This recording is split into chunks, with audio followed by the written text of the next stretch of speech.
Well, North Korea has fired a ballistic missile that landed unusually close to Japan, drawing a strong protest from Tokyo a day after it warned of Pyongyang's advancing missile threat.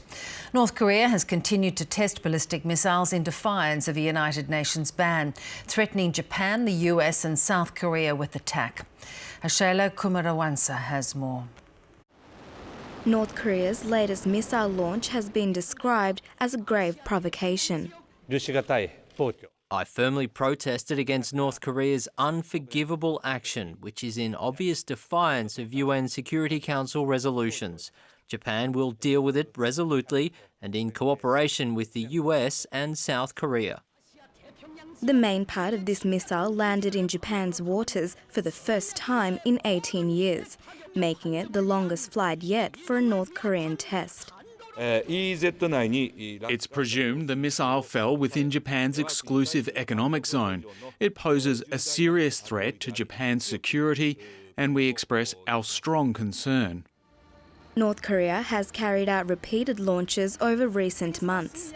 In March, the UN Security Council imposed a raft of sanctions after the country's fourth nuclear test and the launch of a long-range rocket.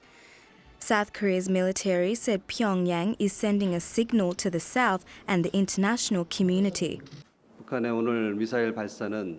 North Korea's missile launch is a violation of the Security Council resolutions, which prohibits a launch using any ballistic missile technology, and it is a grave provocation to the Korean Peninsula and the international community. This latest test has intensified the South Korean government's plans to deploy a high-altitude anti-missile system known as THAAD. But protests against the missile defence system are growing, with concerns about whether it will undermine the South's relationship with China. It's the Defence Ministry, instead of Foreign Ministry, which campaigned for THAAD deployment, without consideration from the standpoint of national diplomacy or strategy. Diplomacy has to be the centrepiece. THAAD should not simply be introduced as a tactical weapon. Missile tests have become more frequent under Kim Jong-un's reign, launching more than 30 missiles since he took power. Hashela Kumarawansa, ABC News.